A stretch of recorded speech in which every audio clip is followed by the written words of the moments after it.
Hello, everybody. This is Margaret. Welcome to my Friday Live Presents with Taste Life Twice and my mug of tea. Anything feel different?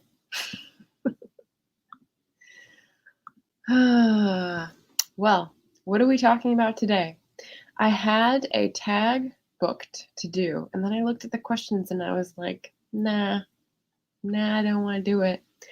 So what we're going to be talking about today is progress on the October TBR. It's done really well as a video, and I'm not sure why, because it's like the shortest TBR that I've ever put up. And yet, I'm not following it. So, I'll give you a hint.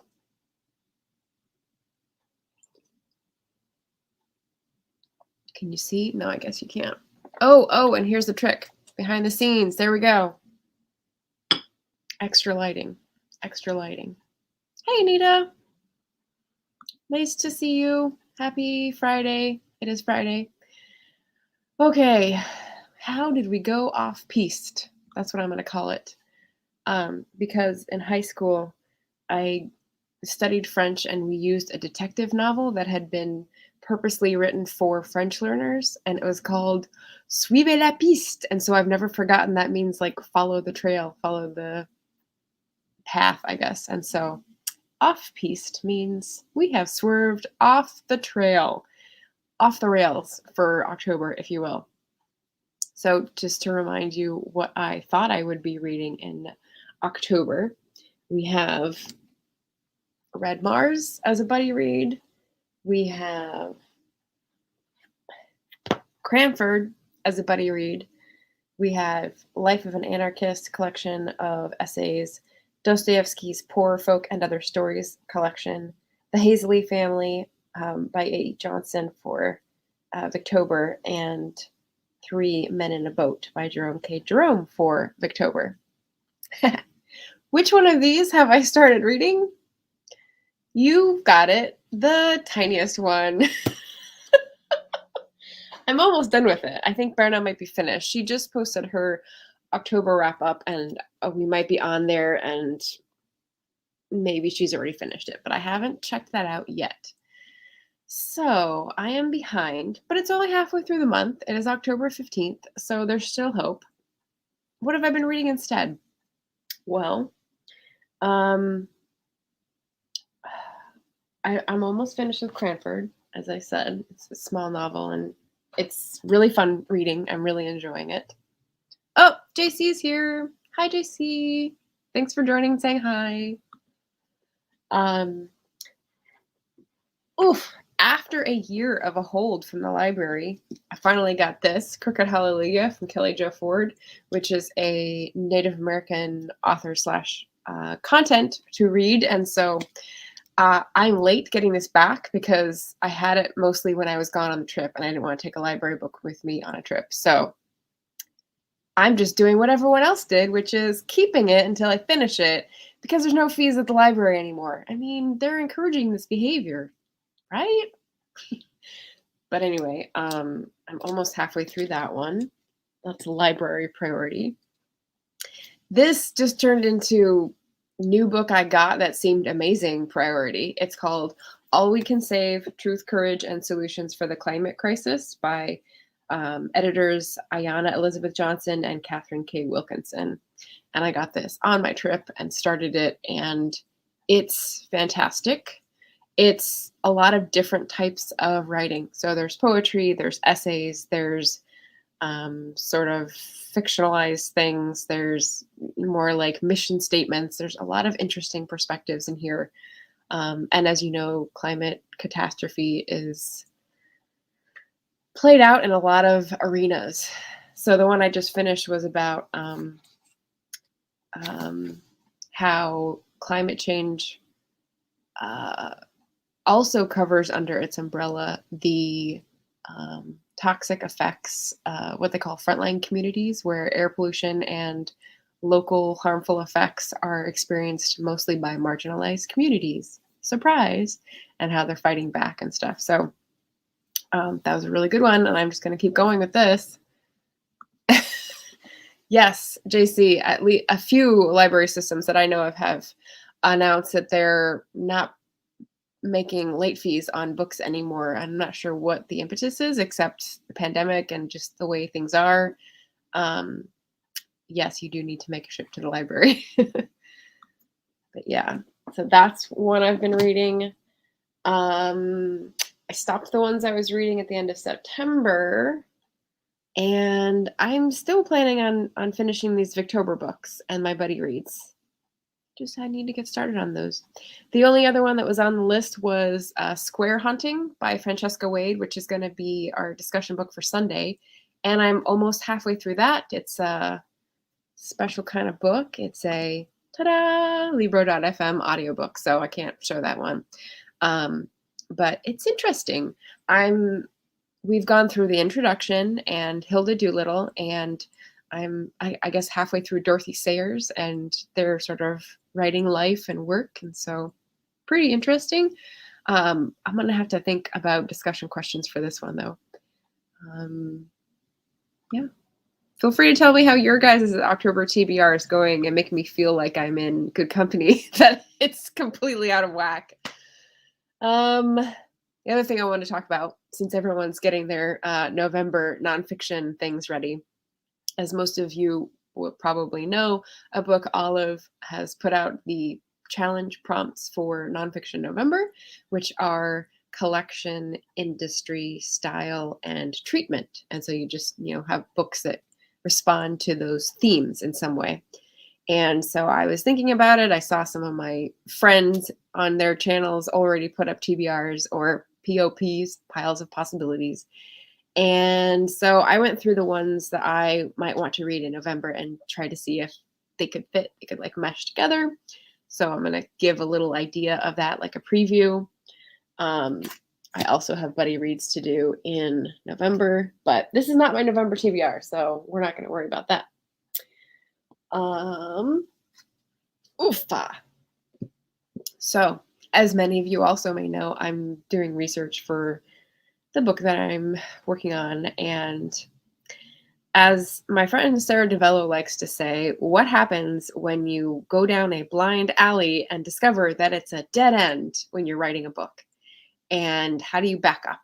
And it depends on if you're on a street in the city and it's got bricks or cobblestones, or if you are traipsing through the woods and you're in a big mud pit and your wheel starts spinning, right? I'm sure we've all been to both of those places, the present company that I see. And, she asks that question to a lot of the authors that she interviews on Mighty Mysteries, on A Mighty Blaze.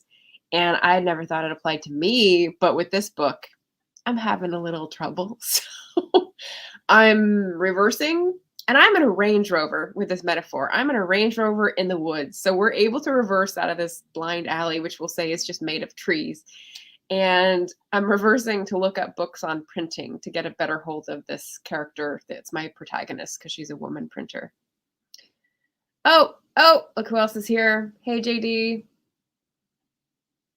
Oh, this isn't a premiere. This is a live. I wondered. I saw your premiere, and then I was like, oh, where's JD? Oh, probably hard at work. Happy Friday, everybody, and thank you. That's what I was pointing to. I tried to make him fog up with my tea, but it didn't really work on camera. It's fine. Alrighty. So collection, style, treatment, and industry. I'm going to go with treatment first, because that's the first one that occurred to me for Nonfiction November. So treatment, here's a library book that I'm using to study some of the characteristics that my protagonist would have been familiar with in 1890s. This is called Out to Work, 20th Anniversary Edition, A History of Wage-Earning Women in the United States by Alice Kessler-Harris. And so that looks awesome.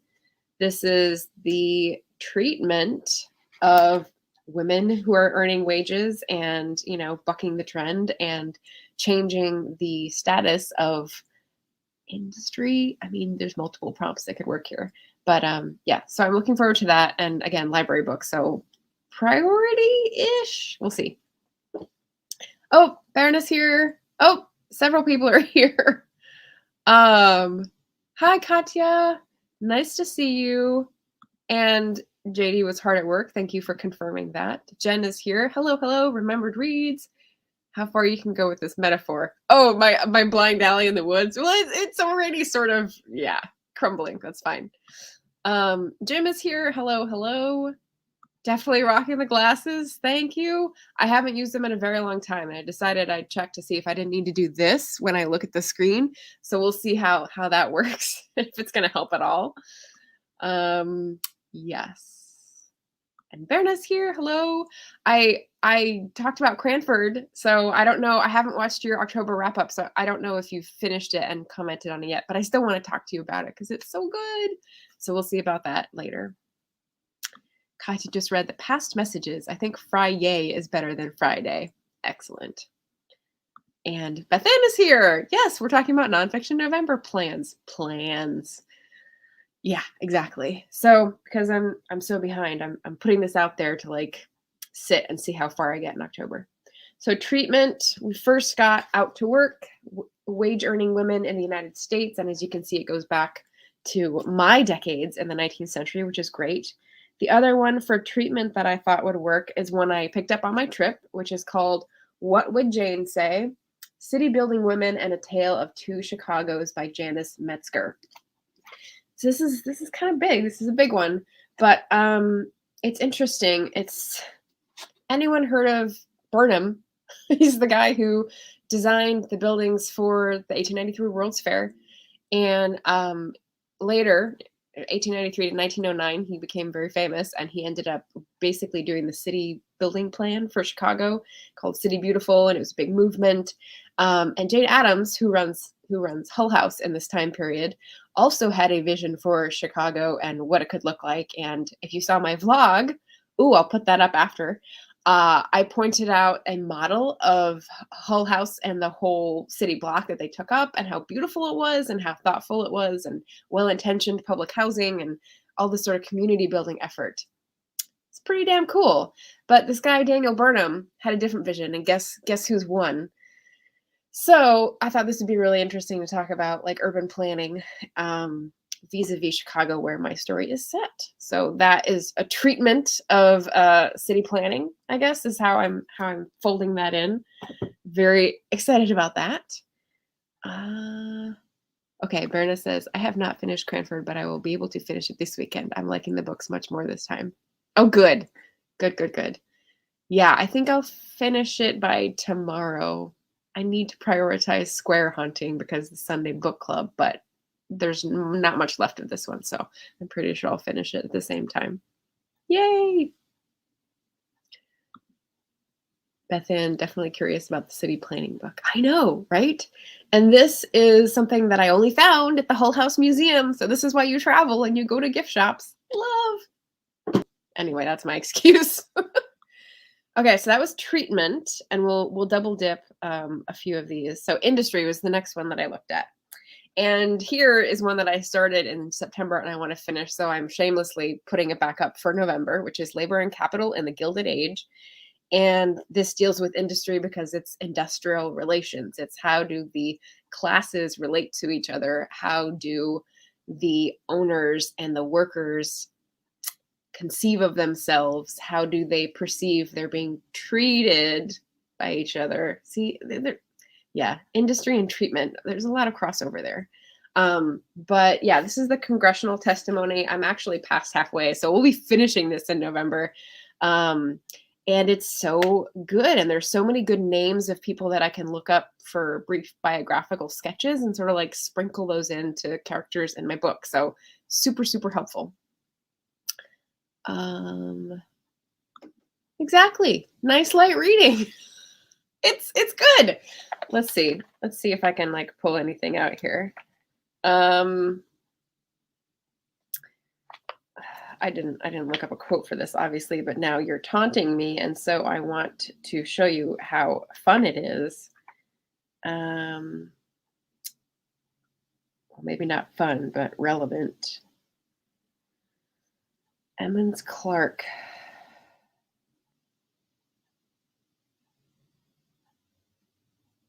The public mind, and by the public mind, I mean the property owners, was not much disposed to make improvements in the interest of health. There was a prejudice also among the laboring people against what seemed to be an interference. A prejudice against people coming about their habitations for information or anything in the nature of inquisitorial intrusion. They're talking about like boards of health making inspections and stuff. And it's interesting. Health is what we were just talking about with this book. So yeah, let me just tell you the name of the person who wrote that essay in case anyone knows.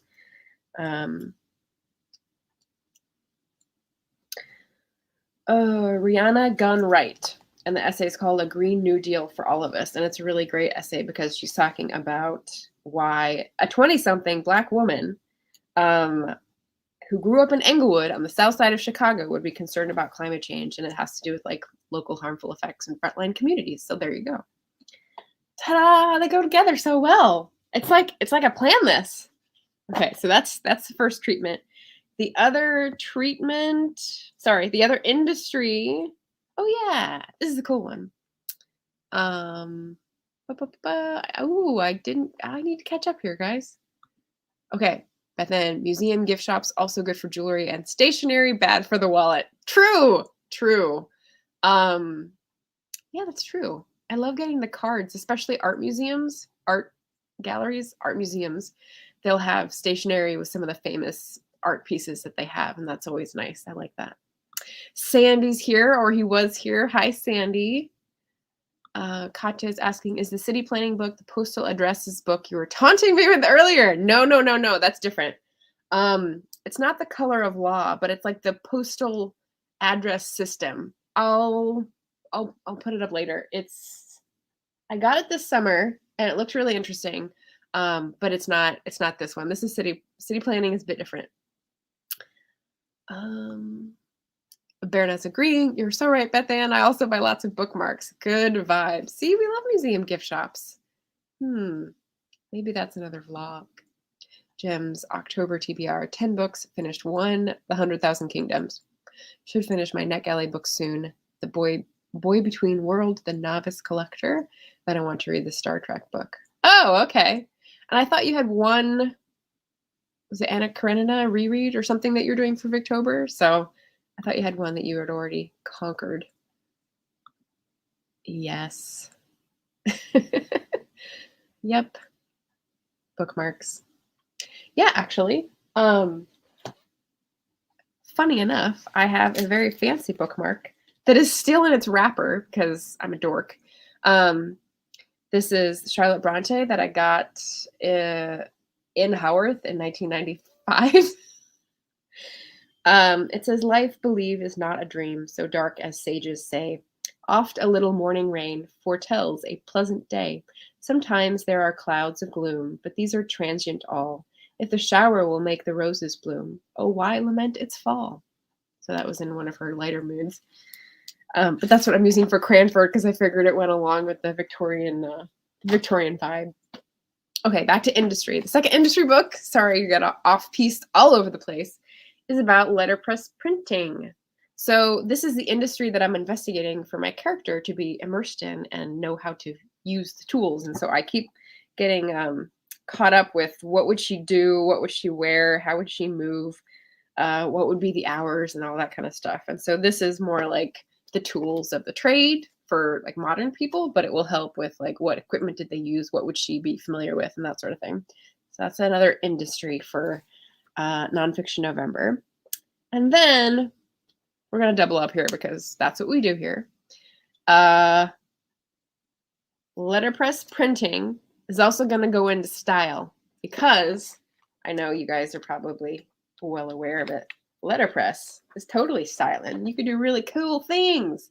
All the fonts, I mean, you have to think about stuff that I don't know about, like kerning and justification and like really cool stuff like this. I want to type an identification aid. That's so cool. Anyway, so yeah, so style for sure. And then the other one is collection, and this is a collection of congressional testimonies. And so this is what I'm going to use for collection too. So there we have it. 4 books for the 4 prompts, but it's really like 2 that go into 2 categories. That's not cheating, right? That's playing for the win, I think. Hello, Mr. Avlandis. Nice to see you again.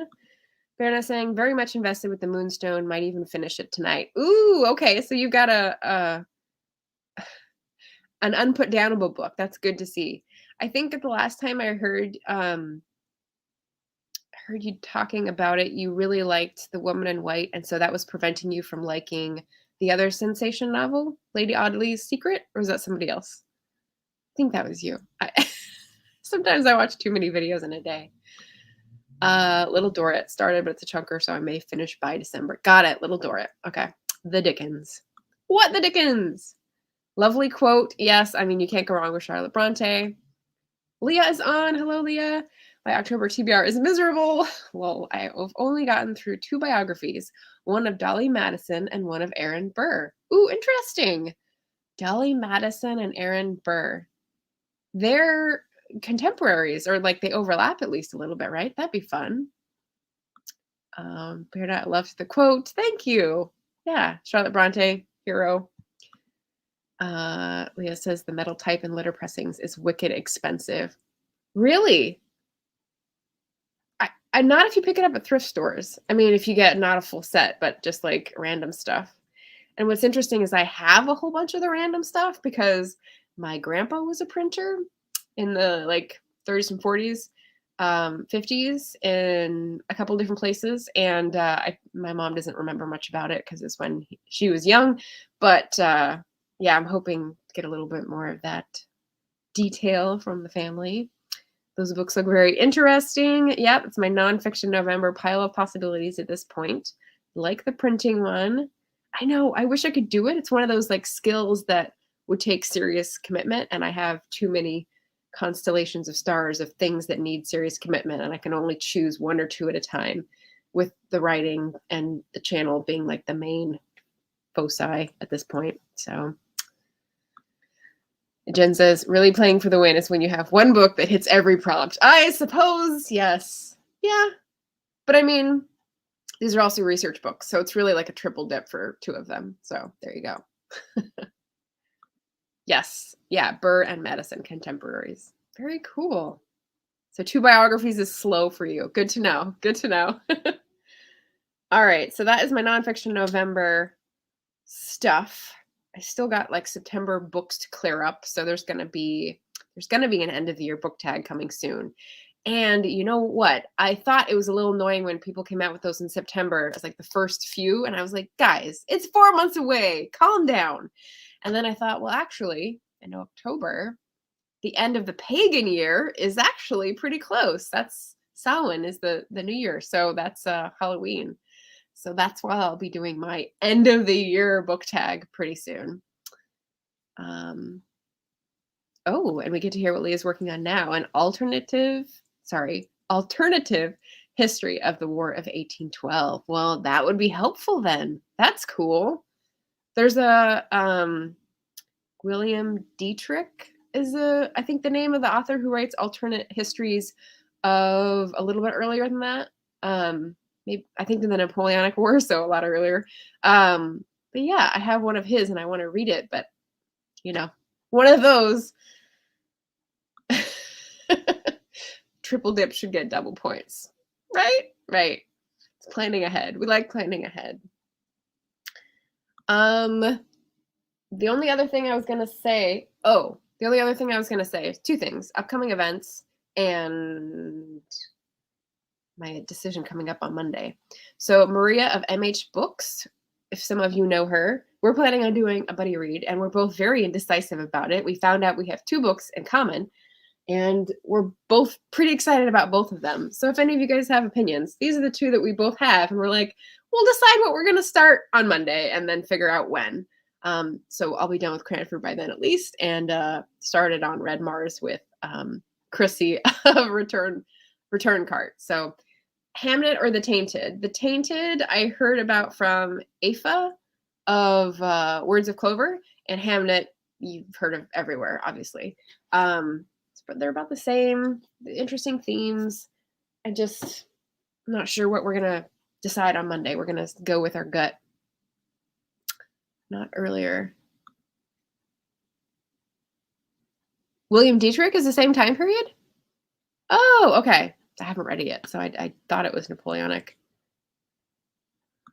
Thank you, Mr. Blandis. Yeah, obviously. Yeah, you're right. It's the Austin Regency. You're right. Duh. Okay, Leah says Hamnet. It's so good.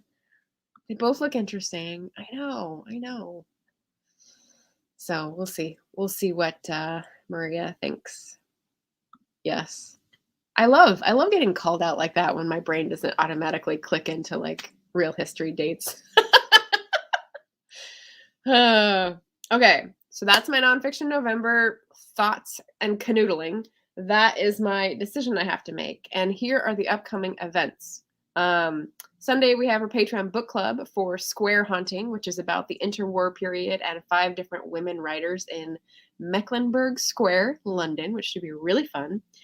Sunday, we also have a productivity sprint. So if anyone is up for a reading sprint or a writing sprint or a thingamabob, that is going to be hosted by Shay Warren. I'm trying to type something that I'm not saying, which is making me talk slower. But yeah, so Shay joined our Voltron Force productivity group, which is awesome. So she's going to host this month. It's going to be Sunday at 4 p.m. Pacific, 7 p.m. Eastern.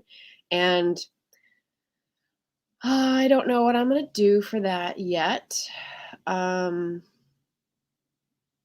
usually I'm sorting out receipts and then to-dos for the channel and video scripts and tags. So we'll see. Maybe I'll have something more exciting to do by then, but you got to do it sometime. So I'll pop that up. Beth Ann says, I have so many tabs in Square Haunting. Still in Eileen Powers section. Okay. I am still in the Dorothy Sayers section, so I've got some walking and reading to do. I can't sit and listen to an audiobook, so I'll have to go out. It's super sunny today, so that'll be a good excuse. Hello, Margaret. Brian is here. Excellent. Nice to see you. I will have to go out and listen to the book, but I'll have to schedule it around my tech hosting for the Concord Festival of Authors, which is my other note to show you guys here. If you have heard of Dr. Clint Smith, he is a poet. He is the keynote speaker tonight at the Concord Festival of Authors. That is Concord, Massachusetts. And I'm super excited. I'm going to be behind the scenes doing... Wait.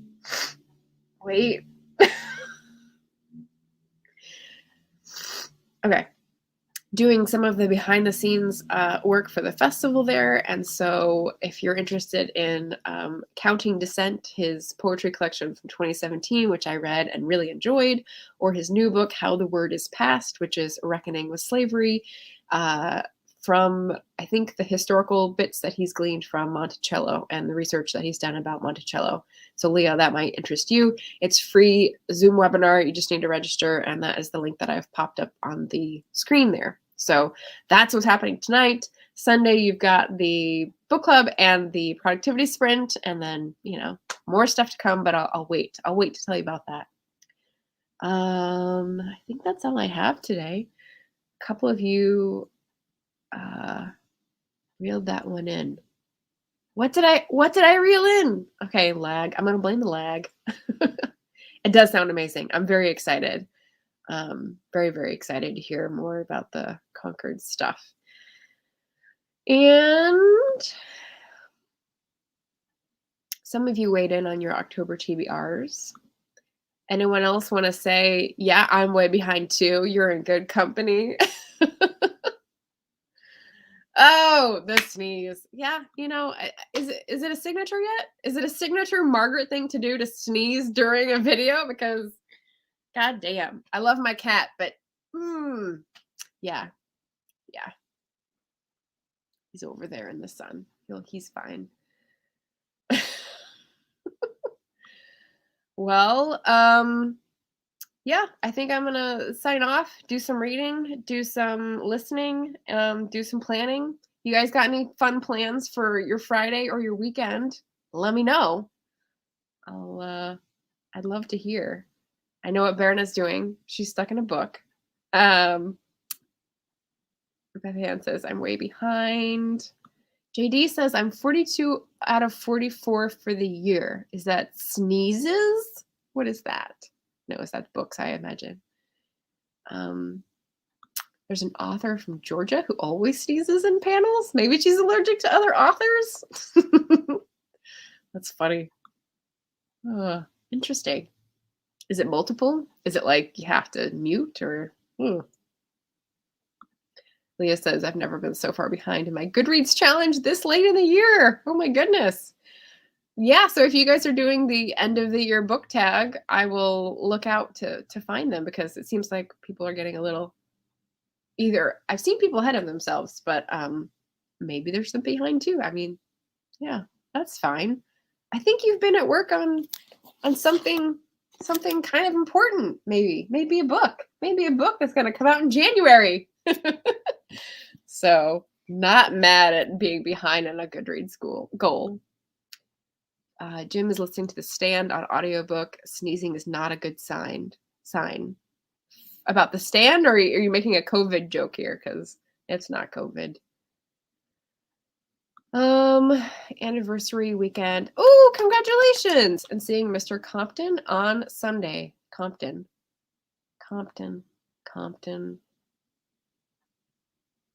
I'm thinking of a Maisie Dobbs character. I can't think of. I know Joe Compton. I never say his last name. Sorry, Joe. Nice. So I guess he has a panel going on Sunday. 42 out of 44 books. Leah says, I blame my slowness on having a book coming out in January. Excellent. Excused. Books and Jams. Krista's here. Hello, Krista. Participating in a silent reading party tomorrow. Ooh, that sounds nice. I just put up an Instagram post that was like a writer's retreat where you just, no, not a reading retreat. And that sounded really cool. Good catching up, Margaret. I'm plotting. Oh, Katya's plotting. Okay. I'm looking forward to, I'm pretty sure, I'm not at all sure that I have the right genre. I'm going to guess sci-fi fantasy. Books and Jams. Hey there. Anything to catch up, though always enjoy. Yeah, silent reading party. Oh, The Stand is about a flu pandemic? I didn't know that.